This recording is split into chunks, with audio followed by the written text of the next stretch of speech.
So this is going to be your fourth try at I think this, today is number 5. is it? Yes. Okay. I guess Yeah, it's number, 5 sounds right to me. I think that's right. It's number 4 that I screwed up in the recording. So as far as recordings go, this will be number 5. Mhm. Okay. And anything we should be talking about before we launch into it? Um, I don't have anything, any questions specifically. Okay. And when did you wear the beeper? So I wore the beeper for 3 beeps last night and 3 beeps this morning. Okay.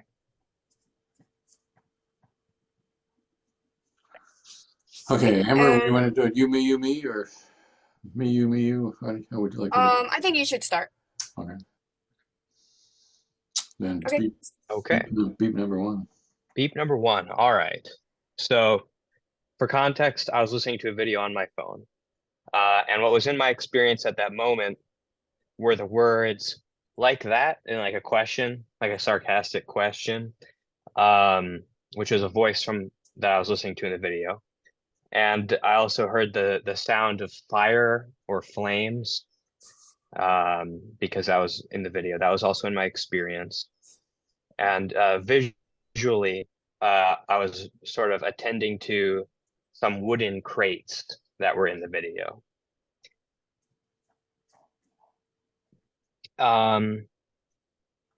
So those were basically the 3 main things that were in my experience at that moment. And also, the voice was the voice of a resistance fighter. So basically, the video was of a video game where you're fighting against some evil empire. And so the voice to me was, I was familiar with the voice. So the voice was, when I was hearing it, the voice of a resistance fighter. It wasn't the voice of, it wasn't just a random voice. It was specifically the voice of sort of a resistance fighter. And in this instance, it was sort of there was sort of a righteousness and folksiness to it. So sarcastic and righteous Hmm. and virtuous. Is that what you said? Righteous and folksy. Yeah, Folksy. yeah. And also it was sort of, there was like sort of a sense of shame on you in the voice as well. And that was all part of my experience of the voice. Okay, well, let's start there. Are you describing the characteristic of the voice? That is to say, the voice was sarcastic and righteous and folksy and shame on you. Or are you describing, I'm noticing the sarcasticness, righteousness, folksiness, shame on you-ness characteristics of the voice? The what's the distinction there? Uh The distinction is whether you, so for example, in the third part of the last part of the speech, you said you were visually attending to the wooden crate. mhm, And I presume that there's other stuff on the screen other than the crate, but for whatever reason, you're sort of zoomed in on the crate. right.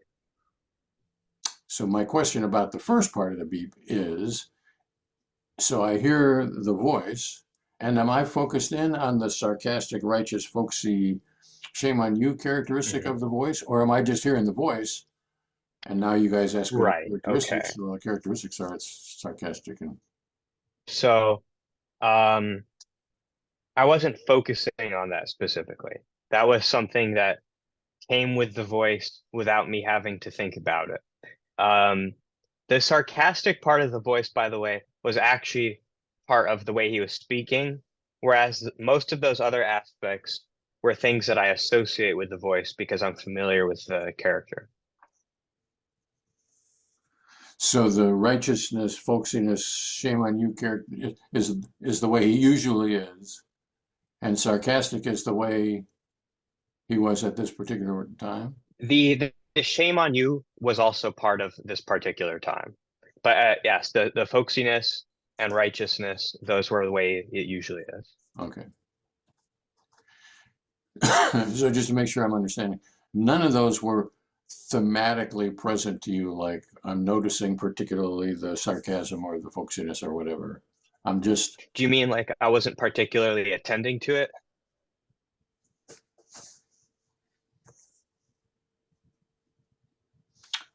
I mean, I am not,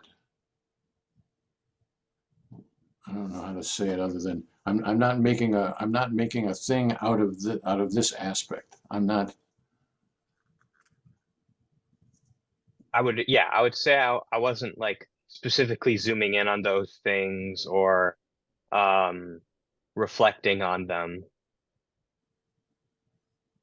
The difference is like if you're looking at me, I presume you're seeing me, and the and as a fact of the universe, I'm wearing a blue shirt. Hmm. But and it's possible for you to be interested for whatever reason in the blueness of my shirt, or it's a fact of the universe. My shirt is blue, and it's falling on your retina. The blueness is falling on your retina. Right. But you haven't made a theme or a thing or whatever of the blueness of my shirt. Either you have or you haven't. Right. And, Yeah.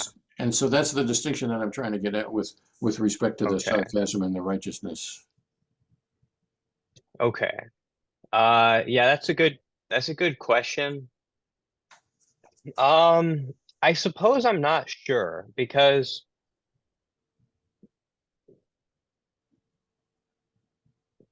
um I think it's possible even if I'm not like actively reflecting on something, uh for it to be in my conscious experience. Like I don't have to be necessarily thinking or reasoning about something for it to be in my conscious experience. Would you agree with that? Absolutely. Okay. But the other thing is, um, So let me withdraw my okay. absolutely and explain what I mean by that. Hmm. So what I think is that inner experience is a skill. You're attending to things in the environment is a skill. And I think that you as an organism are attending to a huge number of things in some manner. So when you're looking at me, you're taking into account in some way that my shirt is blue. I'm not wearing no shirt, for example. Hmm. So he's wearing a shirt. He's not naked.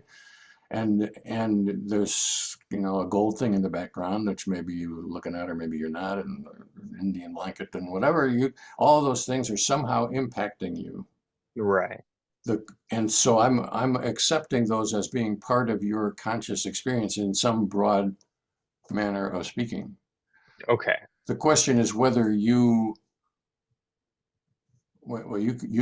could be that your experience is, I'm actually seeing all those things. I am focused equally on the blueness of your shirt and on the goldness of the the thing up here and on the picture that's behind me. Okay. But that most people aren't like that. You might be, but most people when they're thinking of when I'm speaking, you're thinking about what I'm saying rather than the color of my shirt or the color of the screen. Hmm. It's impacting you in some way. Right. Okay. That does make sense. And I definitely like agree with that. However, I do struggle when it comes to determining which of the like what level or I guess how many dimensions of conscious experience something is taking up when I think back on it. And I think I do have a question, and this might help me understand, or at least get to the bottom of this, and I'd be able to answer it more efficiently, which is when we like at the beep, write down what was in our conscious experience. Since it's at the moment of the beep, and we're talking about what was exactly preceding the beep. By definition, we're recalling what was in our conscious experience, even if it was just like a short amount of time afterwards, right? Absolutely. Okay. So I think then there are two options that I can tell for what it means to then recall what was in our conscious experience. Either one, somehow the elements that were in our conscious experience are like tagged in memory as this was conscious and this wasn't. Or we have to somehow use cues to infer what was in our conscious experience. Which one of those do you think is correct? Or maybe there's other options that I'm missing.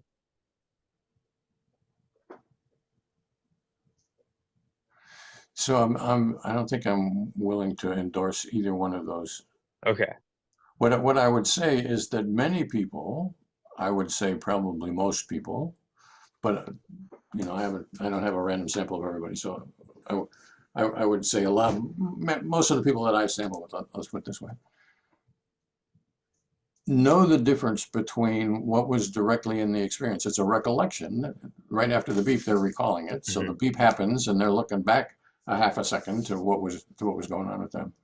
Most people are, after the second or third day, they're pretty confident in saying, well, this aspect of my experience, out of the welter of things which were possibly there, I was involved with these and not with those. Okay. But that doesn't necessarily mean that's the case for you, hmm and it doesn't even mean it's the case for them. It means that they seem compelling to that, and I haven't been Right. able to figure out a reason not to credit the hmm reports. But so I don't think it's the fact that there's something that's tagged, this is consciousness, tagged, this is not consciousness. So I don't think that's probably true. Okay. And yet,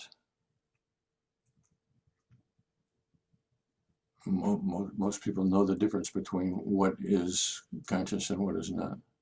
Okay. And so in my example, most if the beep came while they were looking at me, they would be able to say, well, for whatever reason, I was interested in the blue of your shirt. I don't know why that was, but maybe it was because I like the particular stripe pattern and it reminds me of a shirt. I could make up a story about why I'm interested in that. But most people would say, for whatever reason, you don't care about the reason, so I won't tell you about the reason, but whatever reason, I was interested in the blueness of your shirt. And I wasn't particularly, at that particular moment, interested in the gold of the picture behind you or even in what you were saying, because I was more interested in your shirt. Hmm. A lot of people talk like that. Right. Okay. And That, I and guess I what I'm wondering is where they get that information.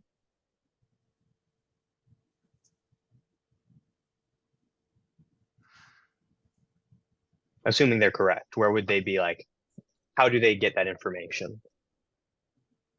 so A, that's a fundamentally important question. B, I have no idea the answer to that question. Okay. C, I think I'm not dismissing that question as being important by any means. Mhm. But the question that I would have for you is whether you have that information, regardless of why you have it or how you have it, which requires some theory of consciousness, I think, that Mhm. says, well, this is how consciousness works.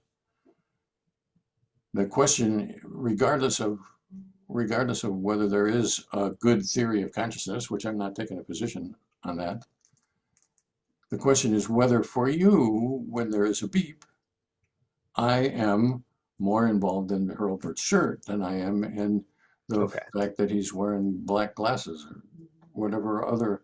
He's got a red spot on his upper lip or whatever. You could be zoomed on that. Mhm. You could be, and the question is whether this process makes that happen for you. Okay. Okay. Okay. Yeah, that makes sense. Basically, I would say like, I just, I feel like the conclusion of this is I just have to, do my best to, uh, which, I will attempt to do. Um,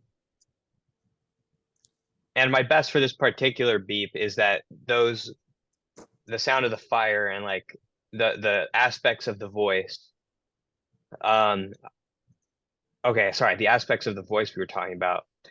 I wasn't particularly reflecting on them, but they were still like happening to me in my conscious experience. Like they were there. To some extent, it feels like maybe in a small way I was reflecting on all of them. Um, but yeah, that's I feel like that's the best I can say about that particular bee. So let me see if I understand what you're saying about Okay. the voice. I am attending to the voice. It's more or less central to my experience. And the hmm voice has these characteristics, righteousness, folksiness, or whatever. Right. And whereas I'm not particularly noticing, well, that's folksy, or that's conscientious, Mhm.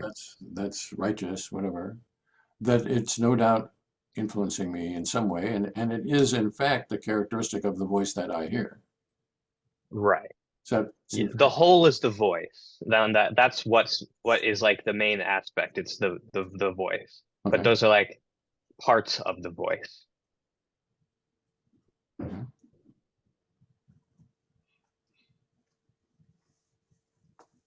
Um, Another way of looking at this is I'm guessing if we were linguists, we could identify some characteristics of the voice. Well, there's a glottal stop and there's a whatever that was no Sure. doubt taking place in that voice. Mhm. And so you could have listed those off too. These are voices, this is voices that has, you know, 3 glottal stops and 2 whatever. I'm not a linguist, but, and you didn't do that. And so I would say that it's likely that those aspects of the voice Right. presentation were not as prominent to you as A, that I was hearing the Yeah. voice, and B, well, it had these characteristics. Right. Well, also when it comes to the characteristics, I suppose what I maybe saying calling them characteristics isn't the best way of putting it. I feel like they were more emotions that I was feeling as a result of the voice, but those emotions were, in my experience, a part of the voice.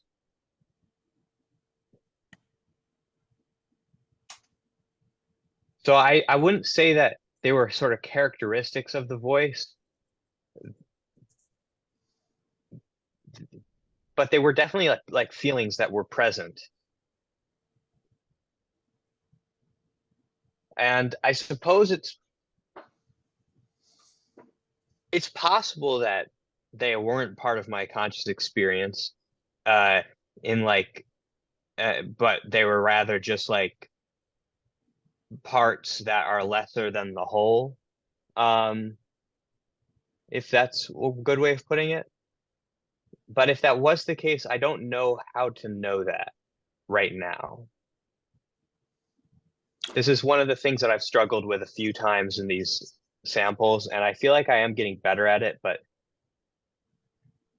this one I don't know.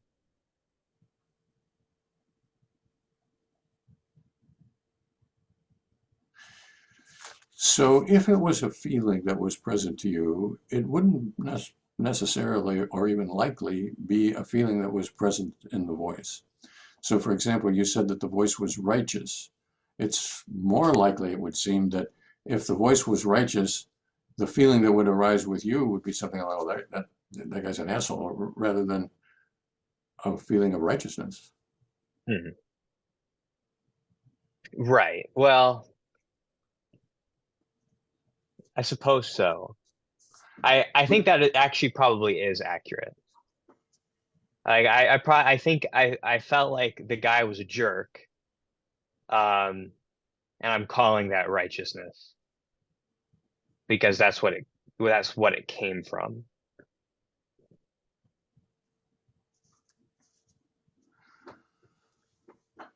So if you had said, I was watching this show and arising in me was a sense of what a jerk, Hmm. I would have been happy with that. That would have been fine with me. That isn't what you said.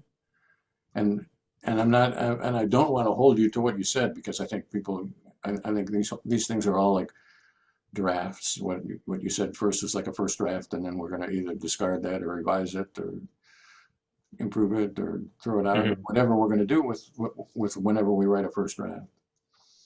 And it could be that it would be better to have said about your experience at the moment of the beep, well, I was feeling like this guy was a jerk. And actually, the words that he was saying, which were like what, or like that, or whatever it was, Right. that wasn't really a part of my experience at all. What was in my experience was this guy's a jerk. Mhm. I think the words were a part of my experience, though. Okay. So I think we've probably, one of the characters is the more we talk about it, the more difficult it gets to be. And Right. and the problem with that is about retrospection. So the more we talk about a retrospection, the less likely we are to be able to get at a retrospection. Yeah. So I'm willing to give up on that. This beep, or shouldn't say give Okay. up, move on from this beep, except to say one thing. You the main characteristics of the beep seems to have been auditory. What I was hearing the words. I was hearing the flames. I was hearing the characteristics of the voice. Hmm. And And then then you said, well, I was visually seeing the crate. And I Yeah. worried at the time that you were saying that you felt some kind of a need to be complete in my description, and my eyes were opened, and this was full Okay. of, and and so the question is, if you were zoomed in on the crate, if you were visually more interested in the crate than in whatever else was on the screen, then that would be part of your experience. But the but it's possible that your eyes could be open and aiming something and seeing it or whatever, and just not experiencing it at all. Okay. I understand that concern because, I worry about that myself when I'm writing these things down. I do think that was in my visual experience. And I mean, I guess there are a few cues that tell me that, like, as well, which like reinforce this for me, which is particularly that um, I remember before that instance wondering what the thing he was standing on was. That wasn't in my experience at the time of the beep, uh, but what he was standing on was a crate. So there is some evidence there that I would be focusing on the crate visually anyway. Of course, that is not, I can't, I'm not supposed to be drawing inferences of what was in my experience. I'm just saying that I trust that that was in my visual experience and I'm not just tricking myself. I think I really was. And that was sort of an action for me. Like I was actively kind of looking at the crate. Um, Whereas these other sounds and stuff, I was sort of perceiving them and feeling them without actively trying to, if that makes sense. But they were sort of happening to me.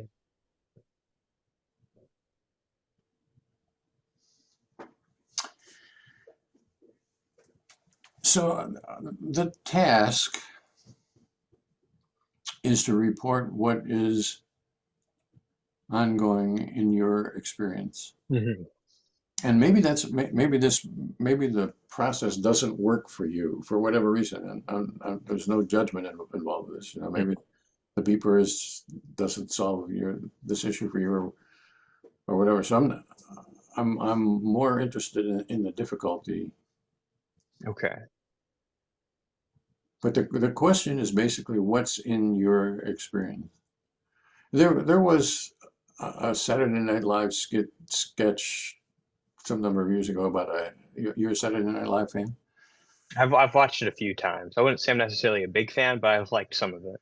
Okay, and I'm not a big fan either, but I watch it from time to time. But there was a sketch a while back about a headache meter, and the couple is on the screen, and the woman is saying, "Well, I feel like a headache, and well, let's take a blood sample and we'll run it through a centrifuge and whatever, and we'll find out whether you have a headache."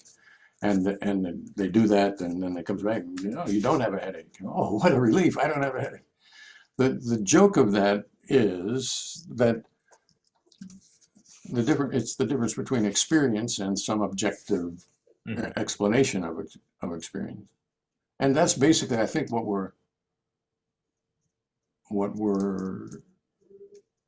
trying to figure out here is whether you need a headache meter or whatever, or whether everybody needs a headache meter to decide whether they have a headache. Yeah, okay, that's kind of funny. That's a Well, funny skit. I see what you're saying. I think I see what you're saying. Uh, is that mostly in response to this idea of like I was using as evidence of the visual experience, the fact that I had this reasoning going on beforehand? no, I would say Okay. it's about sort of the whole difficulty. You're Okay. asking, I understand you to be asking, how am I to know what's in my experience? And hmm there's a philosophical answer to that question. Well, there's a philosophical theory of consciousness that says things are tagged in higher order or whatever. Hmm. And those are perfectly fine explanations, but the question is whether you need such an explanation in order to immediately in your experience be able to say, well, I'm experiencing. Right. Well, okay. I would rephrase it slightly, for me at least. My difficulty is not how am I supposed to know what is in my conscious experience. My difficulty is how am I supposed to know what was in my conscious experience.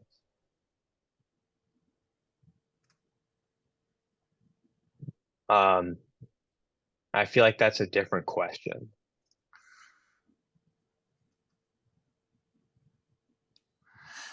Well, I'd be happy to debate that with you too, because I wondered about that myself. Because it seems like there's nothing that's in your experience that wasn't in your experience. That if it's in my experience, and now and 1 microsecond from now, it certainly was in my experience, or it wasn't. But if I can't be sure about it 1 microsecond later, then how am I ever going to be sure of it even in the moment? I don't know how. Right, exactly. And so that seems like a sort of an artificial distinction because I think short-term memory and our whole nervous system is designed to sort of smear over the moment. We know there isn't really such a Hmm. thing as a moment. There's shorter times and longer times. That's a good point. I think if experience, like conscious experience, did what didn't exist like in the instant as well, though, and it was spread over time, then that would sort of I my instinct is that it would render it epiphenomenal because how could it be causal if it was spread over multiple moments to exist to add to exist in multiple moments at once?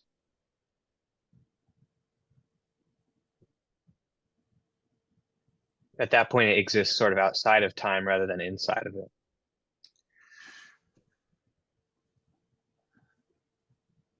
So I think you're pointing out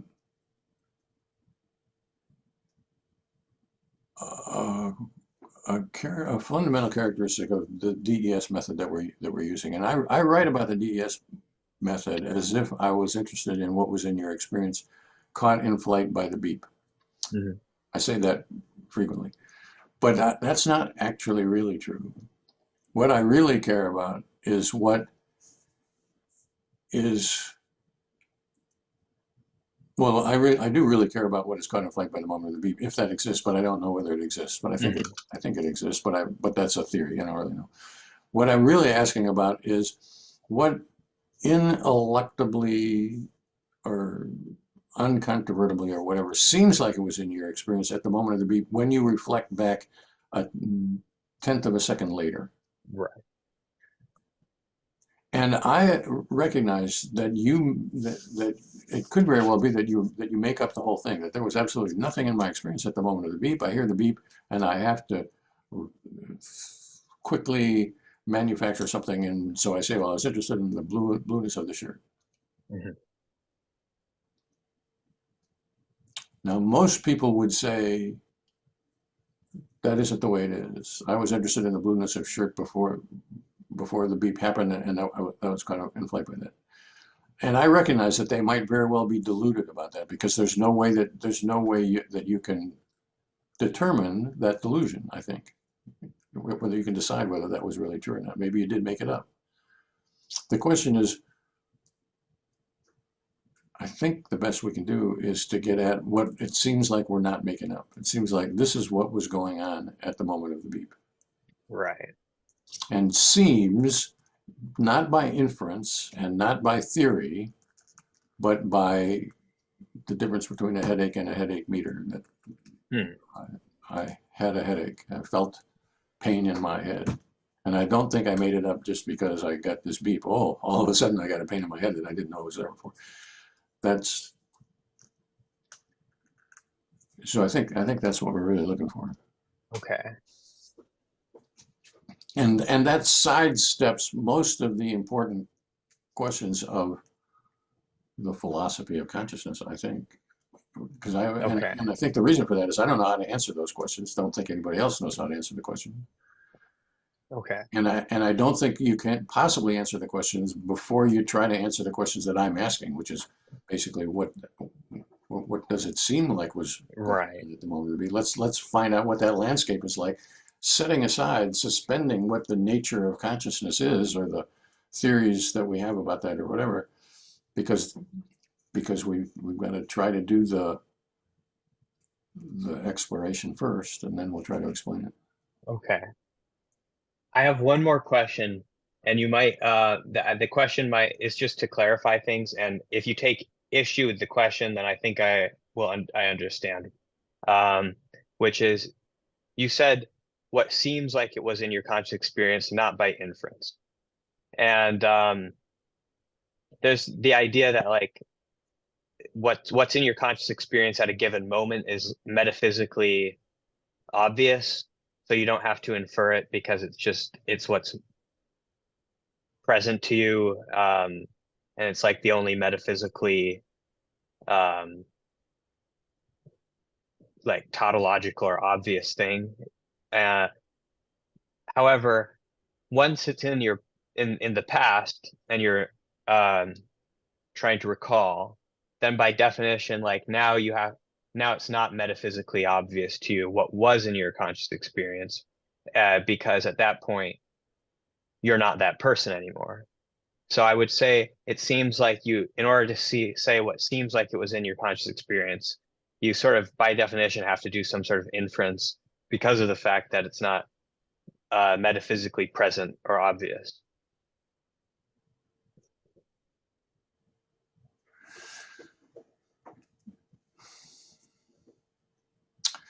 So I think that makes the problem harder than it actually is. Okay.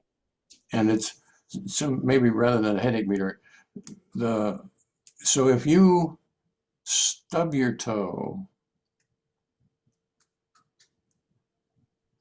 you are going if you're likely to say, well, that is going to hurt. Hmm. And the reason for that is that the nervous system that transmits pain is slower than the nervous system that transmits motion. And so you recognize that you stub your toe before the pain arrives because your Hmm. leg's long and the nerves take some time and whatever. So the myelinated nerves get your motion there faster than the pain nerves. So do you know the experience that I'm talking about? Right. Yeah. So there's some non-retrospection of pain. There's the pain is going to happen. Then Right. the pain happens, and then you recall that the pain happens a microsecond later, or a tenth of a second later, or a few seconds later. And the reason that you can recall that, I think, is that the pain was not only expected, but then the pain is in your short-term processing, which Hmm. keeps all those things alive because your neurons take time to process all this stuff. Hmm. And so the problem of retrospection is not quite so clean cut as you make it out to be. It's not like things either Hmm. are or they're not retrospected. I think the notion of time is in the notion of the human uh, the human interactions of time is a pretty complicated thing. So you got Hmm. there's really all different kinds of time measures out there. You got short-term memory, long-term memory, Yeah. short-term memory of vision, short-term memory of tactile stuff. They're all different. They're all somewhat different, and yet we coordinate them together somehow. And and that's really what I'm asking. So if the beep happens in that time between the stubbing of the toe and the pain arrival, then I think it's an empirical question whether the beep can happen right. Is it possible for the beep to happen? And you can say, well, at the moment of the beep, I had recognized I stubbed my toe, but I hadn't yet felt the pain, and I was waiting for the pain to arrive. Well, I think that's Hmm. possible. Okay. I think the beep can do that. Hmm. And if the beep had come a half a second later, then you could say, well, my toe hurt. Hmm. My toe hurts now. It hurt then. It seems like it had been constantly over the last tenth of a second since I got the beep. Yeah. I it's hard to know like on what level to look at all this stuff but I'm yeah I have to like every time we have one of these conversations I have to let it like sift in my brain a bit afterwards because it's a little hard to think about it all at once. I agree with Like that. another thing is at the point at which you say my toe hurts now, it's still recall a recollection, right? Because at that point it's your mouth recollecting because whatever nerve signals that were caused by pain nerve signals um, went to your mouth, it was still different pain nerve signals that triggered this, set of events in your brain to eventually cause your mouth to say those words. So maybe you're still in pain at that moment, but it's not the same pain that caused your mouth to say that. So I think there's some truth to that, but I also think that it's a rabbit hole Yeah, because it's a rabbit hole. I think you can then say, well, we're having a conversation about this, and the conversation about this was about what actually happened back then. Hmm. And actually, we're not really having a conversation about this. We're having the second phase of the conversation about this because the first phase of the conversation is really in recollection, but we're not really doing that. And I don't think there's any escape from that. I think you're. Yeah, I agree. It seems like if you just keep going that way, everything will just disappear in some weird logical mess. And I fully accept that Gabriel is so committed to that way of looking at things that nothing is in his inner experience because it's gone down some rabbit hole earlier. That would be fine with me if that's the way Hmm. it is. Hmm. I'm not trying to say, well, Gabriel has to have easily available, directly apprehendable, whatever inner experience. Maybe he does, maybe he doesn't. Maybe he's, light years more enlightened than I am, and so when I catch up to him, then I'll realize that there wasn't really anything. I don't I bracket all of that stuff away. Hmm. What I want to get at is as simple a question as I know how to state, which is to the extent that Gabriel is trying to be genuinely honest with us and himself and not get caught up by some theory or other, unless he is in fact genuinely caught up by that theory, if that's which he is, that's fine. But if he does have a pain in his toe, I would like him to tell us about that. If that's what's in his Okay. experience and seems to have been in experience as best he can tell at the time of the beep without subjecting it to 1 or 10 or a billion layers of analysis. Hmm. That makes sense. I'm giving it my best shot. And that's all we're asking for. And what I mostly don't want to do is to talk you into saying, well, shit, I'll just give him what he wants. And I think Hmm. what he wants from me is to tell him something's easy. Hmm. That's not what I want. I would much Right. rather have these conversations with Gabriel saying, well, I'm not really sure what's in my experience. Okay.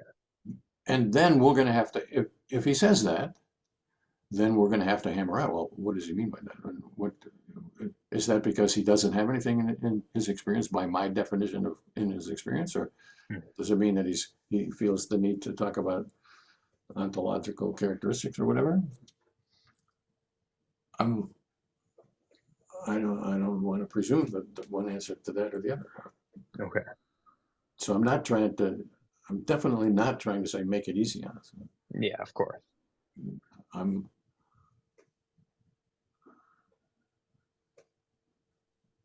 I'm I'm trying to get at whether there's something in his experience, which and I would say in my recollection, which is now a retrospection over a week or so, this process was easier for you in the fourth sampling day than it is on the fifth or the third. And Yeah, I it's think so. and the tragedy is we don't have that on tape, so we can't go back and look at it. Hmm. But but but maybe maybe it's even better, maybe we have to do it several times to figure out what the deal is. Okay. So the minor tragedy might actually turn into be a positive,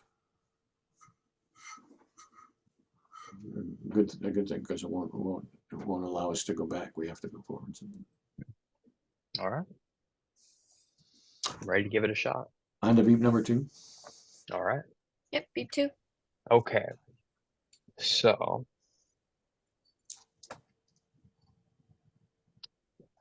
this was give me a second to try to remember what this was. Okay. Right. This was it was just the word I was listening to a video again.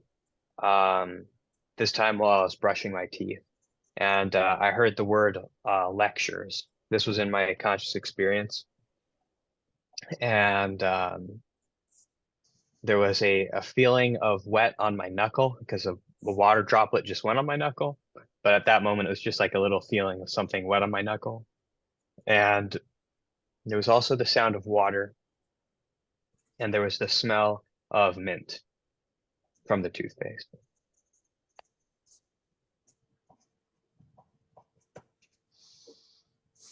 Okay. And would you say these are 4 separate components of your experience, or would you say otherwise? I would say these are 4 separate components. Okay. I don't think any of them were lumped together. Okay. And is there anything of these 4 that are more salient to you? That would have been the word and then the feeling of wet on my knuckle. Those were the most salient. Are they the same salience, or is one more present? They're the same. Okay. So let's start with lectures. So how is that present to you? That was present to me auditorially because I was listening to it, but also the meaning of it was present to me. And it was a sort of lectures in the sense of like a professor giving a lecture. And that's the meaning. I take you to be saying that what you're saying there, that's the meaning of lectures. Yeah, that was the meaning of that word lectures. It wasn't like, oh, somebody yelling at somebody, he's lecturing him. It was lecture as in academic setting. Okay. Mm-hmm. So you said that you heard it through how did you hear I had it? headphones, earbuds in, yeah. Okay. And is there anything about I guess is there anything about how that's heard? Like, this was said in a woman's voice, said in a man's voice, I just heard the word, something else? Not that I think it was just basically the word. Okay. Okay. And then so this meaning. So can I back up before we go down that road?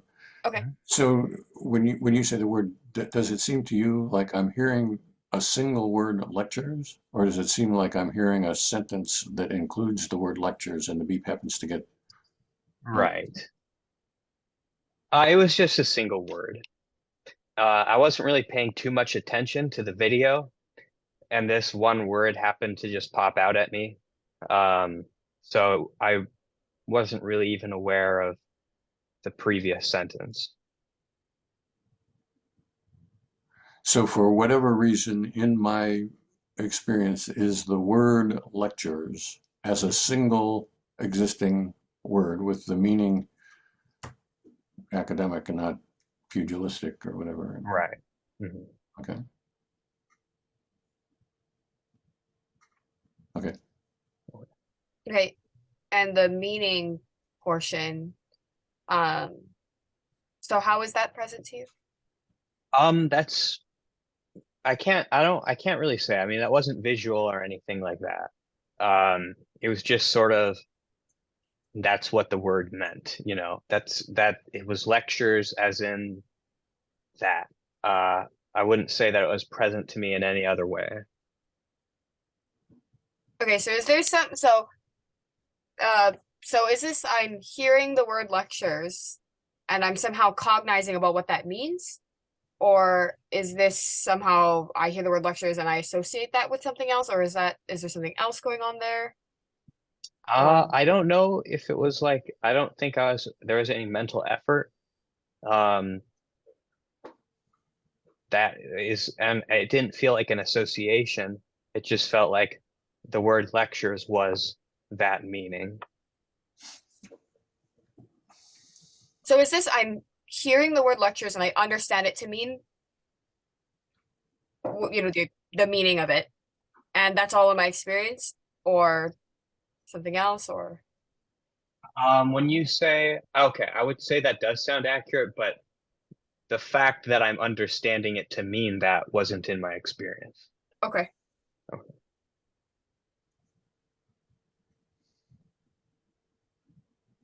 Okay. Do you have any more questions about that? Nope. Okay. And then the feeling of wetness. Mhm. Could you tell me more about that? Yeah, that was just the feeling of, I mean, in reality, it was just the feeling of something colder on my knuckle, but it was experienced as the feeling of something wet. It was probably specifically the feeling of a drop of something wet. Okay. And I take you to be saying this is a physical feeling, like I Yeah. feel it on my knuckle. And is this I like does which knuckle, what hand, does which Right. finger, does any of that matter, or is that just would that be more context? It was specifically on my knuckle. It wasn't just it. I'm not just saying that's where it happened to be. It was Mhm. specifically in my experience on my knuckle, Mhm. and it was on this knuckle, the middle finger knuckle of my left hand, if that's Okay. important. But was anything about it being the middle finger and my left hand, was No, any of that a part of your experience? no. Okay. I'm good about that. Me too. And okay, so now the less salient portion. So the sound of water. Mhm. Uh, tell me more about that.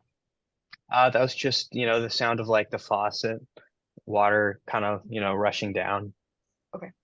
So this is like a fact of the universe. This faucet is on and the water's coming out, is making a noise, and I am also hearing it. In my experience, excuse me, and in my experience, I am hearing that sound. Yeah, in my experience, I'm hearing it, but I'm not thinking about where it's coming from or anything like that. It's just momentarily the sound of the water. Okay. And then in my experience, is it the sound of water or is it a sound? It's um it's the sound of water. Okay. And is it the sound of So can I or ask can I ask a question? Because I'm guessing it's not really the sound of water. I'm guessing yeah, it's I was yeah, I yeah, hear water. yeah, something like that, yeah. Oh, okay. Um yeah, yeah, it's not the sound of water. It's that I hear water. Yeah. Okay. So I'm good And with that. is it even I hear water or I hear like my faucet or I hear or is it just I don't want to talk you into anything. I'm just wondering if it's that specific or if Yeah. it's more I hear water, like It probably is I hear my faucet. Um I I don't think I can really recall okay, that meant much detail though. okay, no problem. Any more questions about that? No. Okay. So then the smell of mint. Hmm. Tell me more about that. Okay. So yeah, that was the smell of it was the smell of my toothpaste specifically, but that wasn't in my experience. It was just the smell of it was the smell of mint, and in my experience it wasn't sort of the smell of natural mint leaf or anything. It was the smell of a kind of I I guess, a kind of fake mint, or a kind of unpleasant-ish mint, like a mint that isn't like candy. It's kind of like a chemical mint. So it's more like like a dentist mint. That's how it was experienced. And is all of that present at the moment of the beep, or is that just how, like, I have to explain it to these guys, so now I'm saying it's not I natural, w- but to me it's mint. the It wasn't to me mint. It was to me it was to me a unpleasant mint. I wouldn't say that the unnatural part was necessarily in my experience, but the unpleasantness of it was. So is it the case that I smell unpleasant mint, or is it the case that I smell my toothpaste, which is in fact unpleasant mint? I was not thinking of it as my toothpaste in that moment. Okay. Okay. And I think Sorry, could you say that again? You weren't smell. Sorry, could you just say that again? I was not thinking of it as my toothpaste in that moment. Got it. And then is this a similar deal to the water in the sense that it's not that it's the smell of mint, but I smell mint? The same way it's not the sound of water, but I hear water? Is it like a similar thing like that? Uh, it was the smell. It was the smell of mint, not that I smell mint. Okay.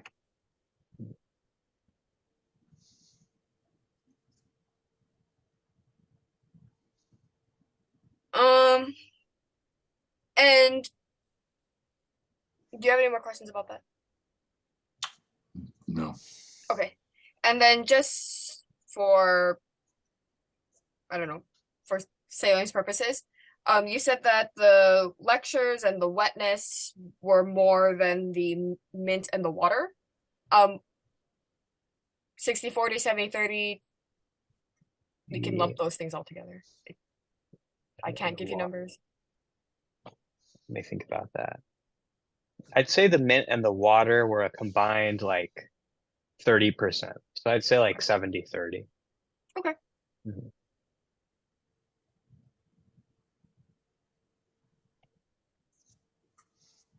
Then I am good. Okay. So before we move on to number three, what I would like us to comment in regards to the conversation that we had on the first about the first beep. Okay. So that in this beep, in the second beep, you seem pretty confident about the first part of it when we were talking about the lectures. That this I was hearing one word lectures, and I wasn't hearing the whole sentence. Right. My guess is that there was a whole sentence to be had in the actual world, in the real universe, whatever that is. There was an actual sentence, but that was not a part of your experience at the moment. For your experience at the moment, for whatever reason, had abstracted out this word. Yes. So that's the difference that we were talking about in the first beep. Okay. You seem confident in saying it was about this word, not about the sentence. The sentence fell on my eardrums, no doubt, Mhm. but my experience was not of the sentence, it was of the word. Okay. And we could, I think, develop a theory as to why that would or would not happen. Mhm. But that's not the point. The point is that it does happen. That Gabriel, at least sometimes, can say it's this aspect of the universe which is present to me. It seems present to me at the moment of the beep. It doesn't seem like I'm making this up after the beep, but who knows really? But I do feel like it's especially sometimes easier to say that certain things were not. Like, I feel like there are some things that I can very confidently say were not in my experience. There are some things where I can somewhat confidently say were, and I feel like there are a lot of things where I cannot confidently say were, but they may have been or may not have been. I feel like there are three camps. so I think that's a great observation. It's probably true. And I think that the only way to answer that question, interesting enough question as it is is to go beat by beat. This one, we could do it. That one, the first one, we had trouble doing it. This one was Mhm. easy. If we do that often enough, eventually we might be able to get some kind of a closure or information or whatever about what's easy and what's not, what can do, Mm. what we can do, what we not. And that would be totally interesting. Okay. To speculate about it is not very interesting to me Mhm. because I think we need the data before we do the speculation. Right. Which is not to Okay. say that the question's not important, or even that you don't have any information. I don't really know how much information about that you got, Mhm. but the data is the kind of conversations that we're having. Yeah, that makes sense. On to number 3. Okay. So let's see. And I do understand why speculation is really hard to trust on this. Um, I can tell just in my own thought patterns, it's very easy to like confuse myself. But okay, for number 3, um, there was the word cars auditorially in my experience, and this was also I was also listening to something with headphones, um, and there was um, the meaning of the sentence was in my experience. So the whole sentence was known for my cars. And the meaning of that sentence was in my experience, but only the word cars, I think, was in my experience auditorially. And then there was also at that moment the sight of I had just like gotten out like an allergy shot that I inject myself with, and there was the sight of some medicine at the top of the needle, like a little droplet. So that was also in my experience.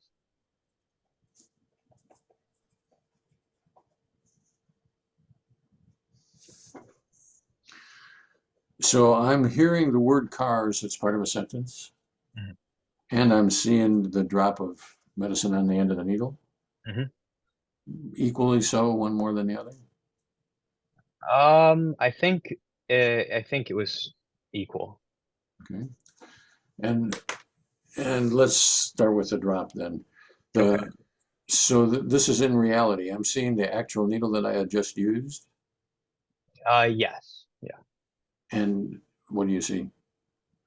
I just see a little drop at the end of it, and it's like, yeah, I just see the drop at the end of it. I'm not focusing on really anything else. I just see the drop. And does it seem like I'm seeing this in reality, like the needle's over there sitting on the table or the desk or whatever, and I'm particularly interested in the drop for whatever reason, and Yeah, I was particularly interested in the drop, for whatever reason. It was in my hand. The needle was in my hand, but yeah, I was particularly interested in the drop. The drop was sort of golden because it was it was dimly lit by this lamp here, and it was at night. So, yeah, okay. And is the goldenness of the drop of particular interest to me? Like it's not of particular interest. it's a fact of the universe that the drop is gold, but I'm interested more in the dropness of it than the goldenness of it. That, Yes. okay, okay. And and I'm gathering that I see this more or less as it actually is. I'm just interested in the tip of the needle on the drop. Yes.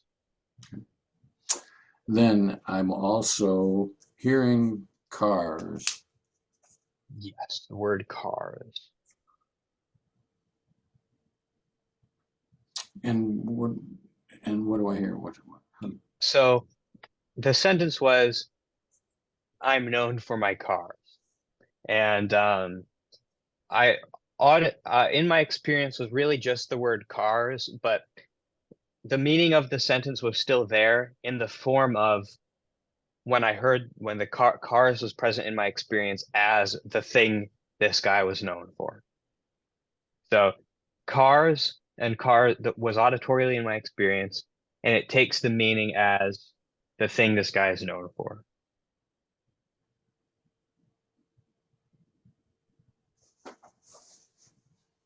Okay. And so does cars seem like it's the only auditory thing in your experience, or do you sort of have a penumbra of the rest of the sentence? I think it's the only thing. I don't have I I did not feel at the moment of the beep and as if that the rest of it was in my experience. Okay. And and and in the previous beep, the lectures was in your experience as Mhm. a single word, Yes. but I But the don't have the previous, in the previous beep, right? right. And so what I'm asking is lectures and cars present to you in the same or different ways? I would not say they're really in the same way because cars had like the meaning of a sentence behind it, and the meaning of that sentence was part of my experience of the word cars. Lectures was just sort of like a random isolated word that didn't come with any baggage of like a previous sentence or anything like that. So cars has the accumulation of the sentence or the context of the sentence in Hmm. as a feature of the hearing of cars. Hmm. And lectures doesn't have that. There was a Right. sentence, no doubt, but I'm but I'm not sentencizing the word or Yes. contextualizing the word. All right. Then I think I'm good. Okay. Me as well.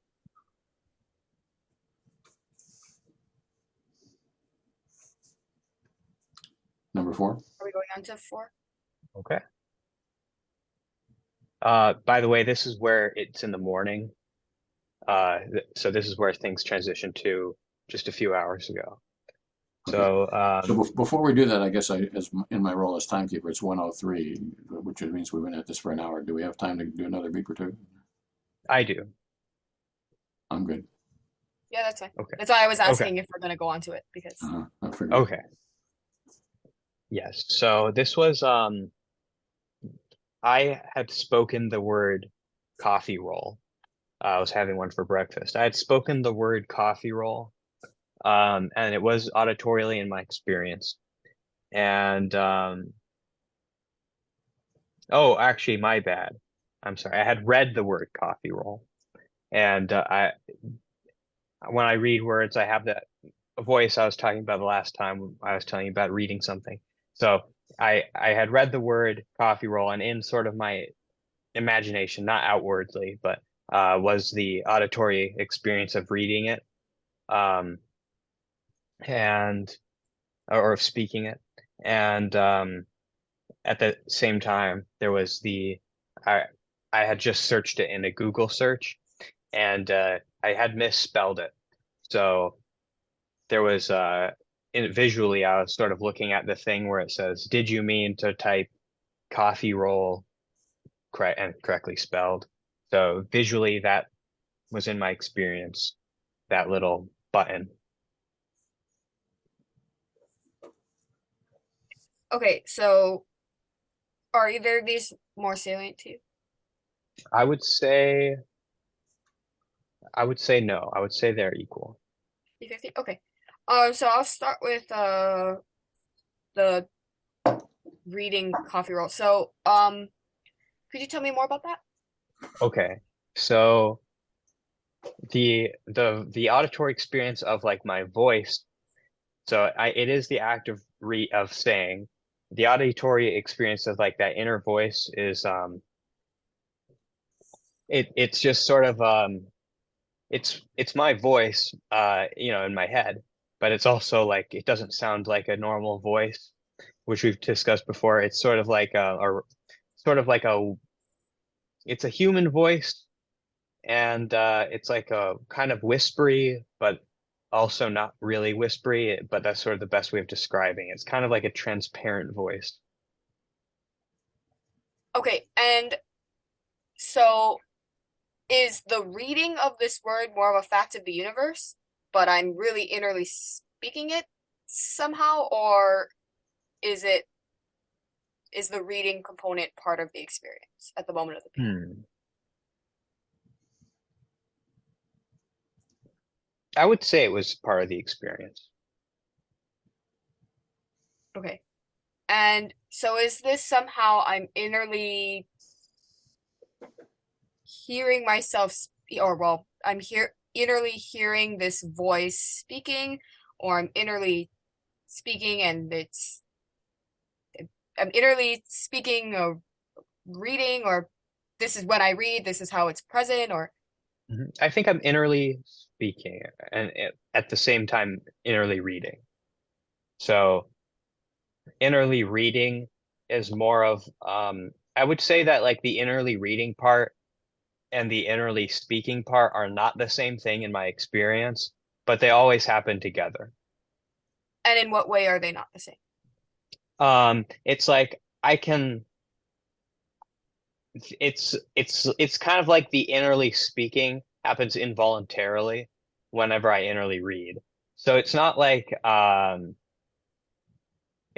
try to innerly speak, but I do try to innerly read.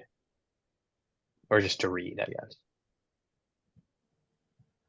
So reading, is this like when you say innerly reading, do you mean like not reading out loud, or do you Yeah, mean yeah, I just meant not reading out loud. okay, Mhm. okay.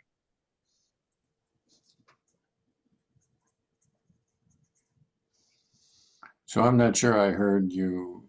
Did you say that reading is effortful? I'm explicitly trying to read or something like that? Yes, I was trying to read like that was voluntary action. It wasn't sort of something I was just doing on autopilot. Um, yeah. And the innerly speaking happens alongside that. Yes. So if I set myself the task to read and then read, what I get is innerly speaking the word. Right. And yet it's not just, is my experience not just speaking the words, it's I'm reading and I'm speaking the words. Yeah. Mhm.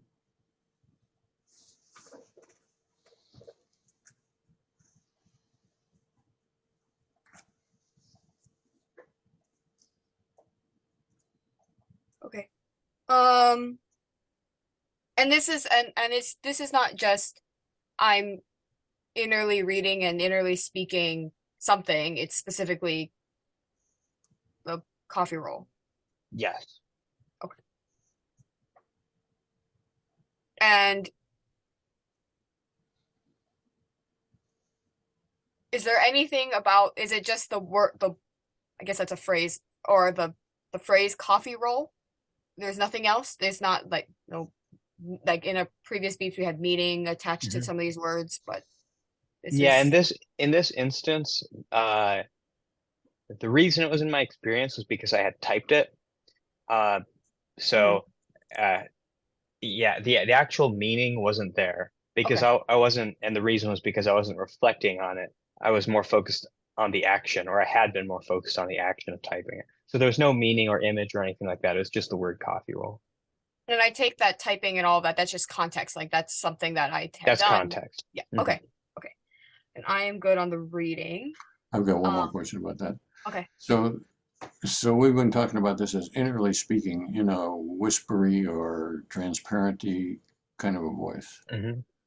And I would like to know whether this is more the experience of speaking or more the experience of hearing, using our talking into a tape recorder or hearing the voice come back as the way of distinguishing between that. Or maybe the question doesn't make sense. Okay. So I remember the whole tape recorder thing. Let me think about that for a second. So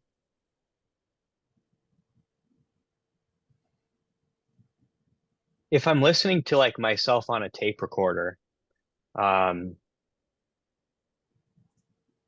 it doesn't feel like my will is directing the words.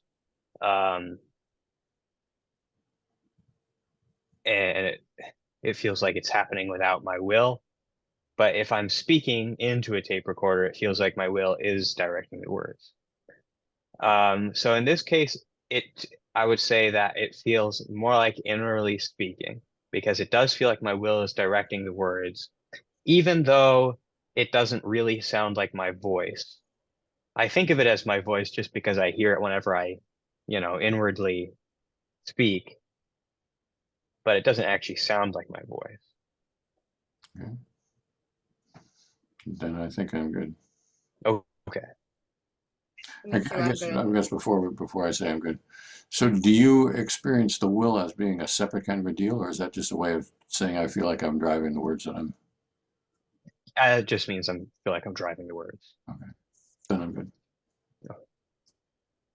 Okay. And is that all like that's all like metaphorically, right? Like how What that specifically? the words. Sorry, I didn't really understand the question that Dr. Herbert was asking. What I understood the question was that his experience was of creating the words rather than hearing them coming from the outside. Mhm. Yes. But not that there was a separate, I experienced myself as planning to say this and then saying that, Right. Okay. but that Yeah. I feel myself as in command or Oh, I understand. Okay. in the production mode rather than the receptive mode. Yes. Okay, that makes sense. Okay. And okay, so at the looking at the did you mean coffee roll uh part, could you Mhm. tell me more about that? Right. So this was I was looking at that little thing where it says, did you mean to type blah blah blah, or did you mean to say blah blah blah? And I was looking at it, and it was part of my experience, but it wasn't like present. It wasn't present in my experience as a correction or as like a correction of a typo. It was present in my experience just as a button, just as like, you know, something I could tap like a button. I wasn't thinking of it as the correction box, in other words. But you were thinking of it as a button? Is that's what I take it to be saying. Yeah, just as a button. Yeah. And when you say you were looking at it, is it that my eyeballs are pointed at it and I'm thinking that this is a button, I can click on it or whatever, or is this I'm seeing I'm I would seeing say it's the first one. my eyeballs are aimed at it, but I'm thinking this is a button? Is this a button, or is this I can click on it, or is it more is it less is it more vague than that? Is it more I'm specific? not thinking this is a button. I'm looking at it, my eyes are pointed at it, and I see it as a button. Okay. And this seeing it as a button, what do you mean by that? I mean that I'm looking at it more as its function, which is something you tap, as Okay. opposed to like what the words are. Okay. Yeah.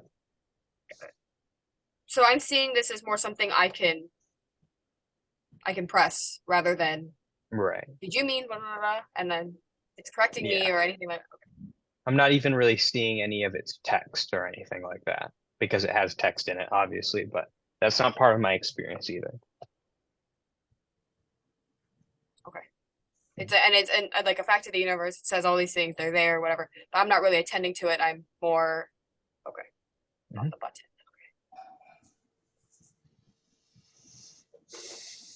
Dr. Hubbard, do you have any questions about that? I'm good. Okay. I am good as well.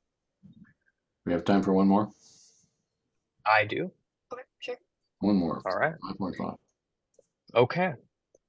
This one was I was playing a chess puzzle, like a tactic puzzle, and what was in my experience was imagining advancing a pawn forward.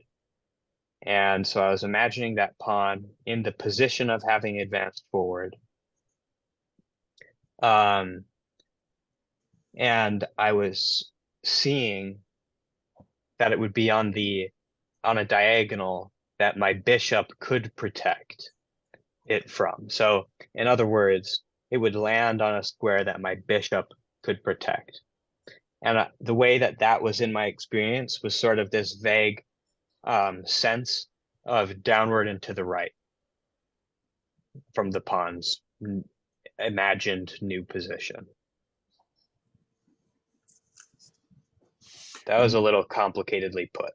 My bad. And so is my experience primarily of an imaginary seeing of the board with the pawn advanced? Um, so it's not really an imaginary seeing. Um, I'm just looking at the square ahead of the pawn where it would move to. I'm looking at that square, and I'm not imagining that there's like visually a pawn there, but I'm thinking of that square as having a pawn on it. So what I see is the screen as it is in the real world, Hmm. and I am imagining that would as if that I'm seeing as if it had a pawn on it, Yes. and that it would then be protected by the downward to the right diagonal. Yes. And that is sort of visually present as like two squares downward and to the right of that square, sort of popping out more than the other squares. They have some sort of sensation of like depth to them, like they're really actually sort of closer to me than the others. And that seems that's a visual phenomenon that I see these things as popping out or closer to me or something like that. Hmm. And does that seem at the moment of the beep like an imaginary deal, or does it seem like the phone screen had popped out these squares? Um, so I know that they're not actually coming out of the screen. Um, so I guess in that sense, an imaginary phenomena, but I also wasn't thinking of it actively as imaginary in that moment. So I'm not sure if that answers your question. So I guess what I hear that is saying is I'm in my imagination seeing the screen with the squares popped out, but I don't really care whether it's imaginary or whether it's the real screen. I see the squares pop. Right. Yes. And this wasn't like a secondary image somewhere else. It was right there in front of me. And the two squares, are the two squares, do those two squares include the pawn and the bishop? Or No, actually. so they're the two squares between the pawn and the bishop. Yes. There are other squares between the pawn and the bishop, but it didn't go out that far. Not with this depth. So there might be three or four squares between the pawn and the bishop along that Hmm. diagonal, but I'm only Right. popping out the first two. Hmm. And is it the first two, the two that are closest to the pawn? It's the two that are closest to the pawn.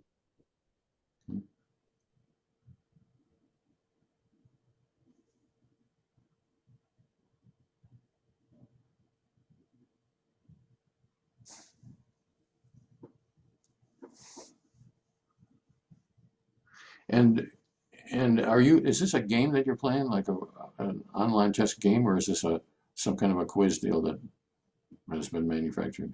Yeah, this is like a manufactured puzzle that you have to solve. Okay. So it's not a game.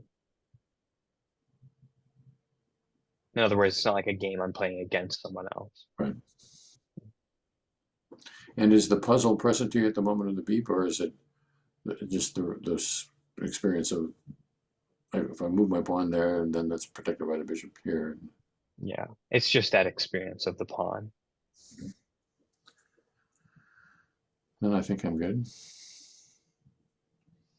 All right. And I just really wanted to check really quickly. So, um, in the portion that you said that you were imagining the pawn moving forward or that part. So were Hmm. you seeing, what were you seeing? Um, so the visual there was just that square that the pawn would move to. It would be a white square. Mhm. And then those two other squares downward and to the right. Um, and those two are slightly elevated. Okay. So you were you were seeing the square, not the pawn on the square. Right. And there Okay. wasn't in the real world a pawn on that square either. And I wasn't imagining a pawn on it.